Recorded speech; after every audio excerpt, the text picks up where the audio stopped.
लोग के लिए सबसे बड़ी ब्रेकिंग न्यूज आ रहा है कि भोजपुरी का नंबर 1 गाना, सबसे सुपर डुपर ब्लॉकबस्टर गाना पुदीना का पार्ट 2 आप लोगों के बीच में बहुत जल्द आने जा रहा है। जी आप सभी को बता दो कि बीते रात पावर स्टार पवन सिंह और रवि पंडित जो कि पुदीना 2 गाने की जो कि शूटिंग पूर्ण रूप से कंप्लीट कर चुके हैं। जैसा कि आप लोग स्क्रीन पर कई सारे तस्वीर देख पा रहे होंगे और इसका ऑफिशियल रिपोर्ट जो कि खुद रवि पंडित अपने इंस्टा पर डाले हैं कि पुदीना 2 का शूटिंग कंप्लीट हो चुका है पावर स्टार पवन सिंह के साथ। और आप सभी को बता दूं कि ये गाना बहुत जल्द wave music official YouTube channel पर रिलीज होने जा रहा है, जिस गाने में आप सभी को पावर स्टार पवन सिंह का मधुर आवाज सुनाई देगा और पावर स्टार पवन सिंह और रवि पंडित का परफॉर्मेंस दिखाई देगा। जिस गाने को लिखे हैं रोशन सिंह विश्वास और म्यूजिक से सजाए हैं प्रियांशु सिंह, कोरियोग्राफर है विशाल वैभव और डीओपी है रंजीत के सिंह जी।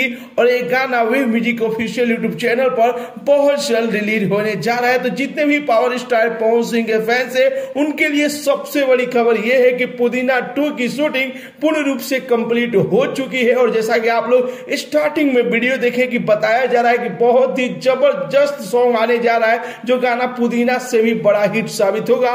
फिलहाल में आप सभी को ये रिपोर्ट कैसा लगा और कितने बेसब्री से आप लोग पुदीना 2 गाने का इंतजार कर रहे हैं, अपना राय जरूर ही कमेंट बॉक्स में बताइए। मिलते अगले वीडियो में एक नया न्यूज के साथ, तब तक के लिए बाय बाय, टेक केयर, जय हिंद।